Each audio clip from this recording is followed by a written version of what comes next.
I'm going to share a tip with you that will keep people turning your pages.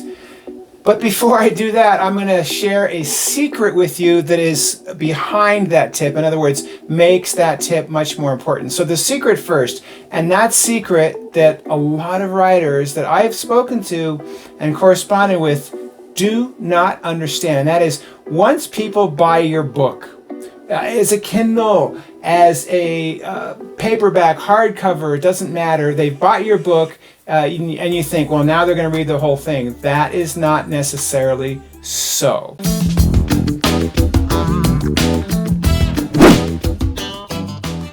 Less than 50% of people actually finish a book that they bought. So what to speak of people browsing on Amazon or browsing in the bookstore and they read your first page, they need a motive to go to that second page, especially now in this age where people have such short attention spans. Just like the secret I told you about, that people need a motive to actually finish reading your book. Just because they bought it doesn't mean they'll finish it.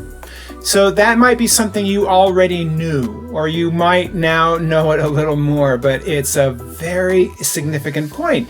And they need a motive, your readers need a motive to keep turning those pages, or they simply won't. They'll get distracted by what's on Netflix or HBO Max or whatever it is, whatever the flavor of the day is, and they won't finish your book, or they'll find something more exciting.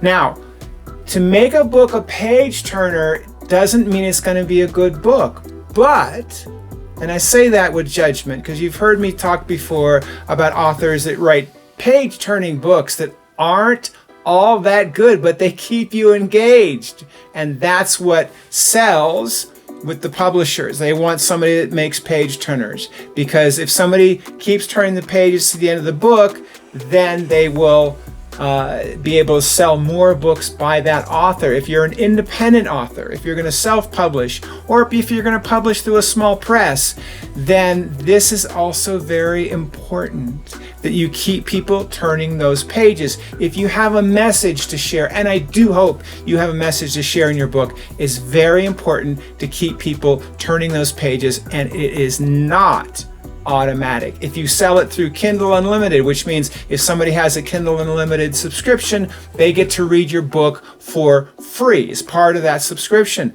They will not finish it unless you give them a motive to keep turning the pages. Now, for the tip that I promised you. You may have heard this before. I am asking you to let this sink in as if you are hearing it for the first time. It is that important. The tip is this: let there be some level of conflict on every page. And I immediately hear some of you saying, no, I don't want to have conflict in my book. There's too much conflict in the world and so on. Here's the thing. With human beings, actually with animals too, with human beings, we pay attention to conflict. And it doesn't have to be massive conflict. It doesn't have to be life and death. It can be an argument between a boyfriend and a girlfriend, or a mother and her son, or anybody. Whether you are writing memoir, whether you're writing how-to nonfiction, regular fiction, and regular fiction can be so many different kinds, there needs to be conflict on every page. And yet, there can be exceptions. There can be a few pages without some level of conflict. At least, at the very least, there needs to be some level of conflict in every scene. If you want people to finish reading your book, if you want people to turn those pages, there must be that conflict. How you put the conflict in, that is your art as a writer. It's an art and a skill. And again, it doesn't even have to be so obvious that, well, here's a conflict, but there might be a discussion, it might be an argument, it might be one point of view and another point of view, and they don't agree. Whatever that is, find a way to put that conflict on your pages, and that will keep people turning those pages.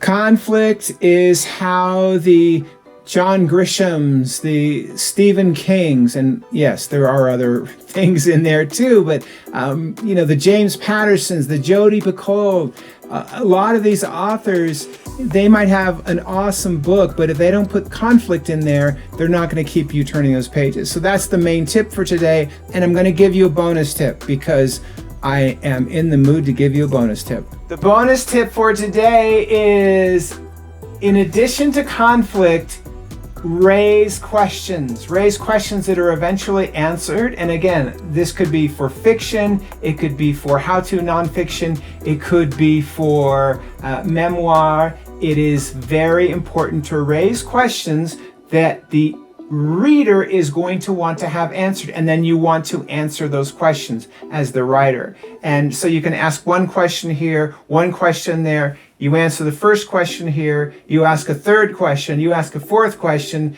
you answer the third question, then you answer the second question. However you mix it up, questions also keep people turning the page. So those are the two tips, and I really did want to offer them together because they go hand in hand. They will keep people turning your pages. They will make a difference in your writing. If you already know this, let it sink in deeper. Try it. This is That a Groover with the Inspired Writer. Thank you so much for tuning in today.